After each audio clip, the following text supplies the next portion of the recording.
once again, the Libertarian Party will be opposing this bill. Of all the anti-free speech bills proposed today, they're all misguided, but this one is by far the most egregious attack on free speech. And Mr. Acting President, I would like to make an appeal to the Leader of the Opposition. We have the numbers with the crossbench if the Liberal Party remains true to its principles. Now, censorship is in the DNA of the ALP. It's not. I enjoyed your first speech. I just didn't enjoy the conclusion. You say, oh, well, this is a bad bill, but we're going to vote for it anyway. So we still haven't voted for it, Mr. Leader of the Opposition. I hope you can reconsider. Robert Kennedy was entirely correct. The people who try to ban speech are never the good guys in history. It started with Socrates' the people that killed him. It's happening today with Keir Starmer. It's now happening in New South Wales.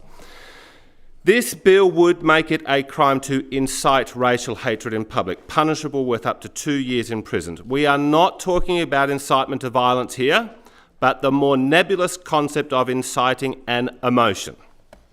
So let's take a step back. All politicians say they support free speech. Benito Mussolini said, oh, I love free speech, but there's always a but.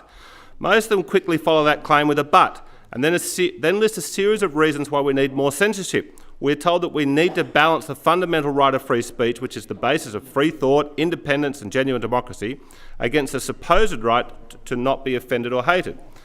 That public argument is a facade. We know this because the balance always shifts in the same direction. Every couple of years, the governments find a new excuse to narrow the scope of free speech and increase the government's control over public debate. Each step is framed as finding a balance, but you can't find a balance by always leaning further in the same direction. The real trade-off that is occurring are politicians weakening our free speech in exchange for political point scoring and media attention. The major parties may be right that their approach will win them the praise from the media bureaucratic elite, but the truth is that free speech is far too important to be traded away in a political game. The current excuse for the anti-speech laws has been the rise in antisemitism. The major parties have tripped over themselves to introduce tough, new policies against speech, but neither party wants to investigate where the anti-Semitism is coming from. They fear that if they honestly look for answers, they may get called racists. And so they fall back on the easy solution of censorship. It won't work. They'll go home tonight, they'll think, oh, we've dealt with it. It's over. We've passed the law. What's the next political issue we need to think about? They know it's not going to change anything in the real world. It'll make things worse in the real world. Anti-Semitism is not caused by too much free speech. And so it will not be solved by restricting free speech. Not only will this proposal not work, but the legislation itself is likely to incite racial hatred, as our loss of rights will be irrationally blamed on specific racial and ethnic groups. I haven't thought that one through, but it's true. I think that racial hatred is cruel and dumb. It may seem old-fashioned in this woke day and age, but I continue to believe that we should judge people by the content of their character and not the colour of their skin. Having said that, I do not believe it is our role in this parliament to force others to think the same as we do. And I would, I would like to also quote, I'd like to follow the Honourable Mark Latham, and I would also like to quote something from former Liberal Federal Attorney General George Brandis.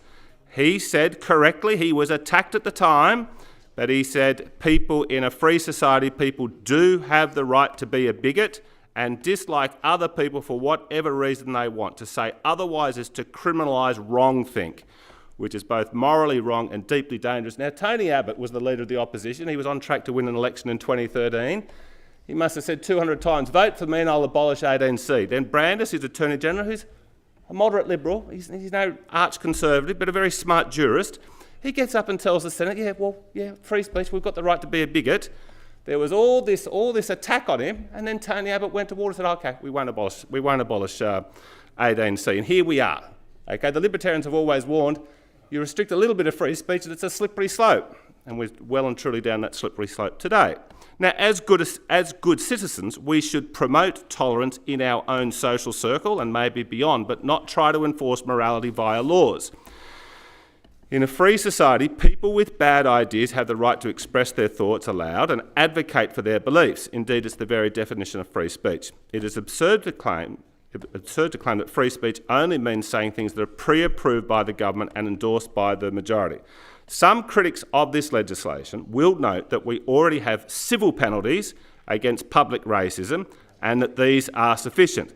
If that argument can help stop this dangerous bill, then all power to those people. But my argument, the Libertarian argument, goes further. To be clear, the Libertarian Party is opposed to all restrictions on racist thought and speech, including Section 20C of the New South Wales Anti-Discrimination Act and 18C of the Federal Racial Discrimination Act. We believe in free speech even when we strongly oppose what people are saying, and even when we know that our stance will be politically unpopular, because free speech is the fundamental bedrock of a free society, and we will not compromise on that principle. There are already too many laws that limit free speech, no more. And just in conclusion, Mr. Acting President, the United States President, President Trump, and his Vice President Vance have been very blunt. They have repeatedly said that they expect their allies to uphold robust pro-free speech principles, and they will take action.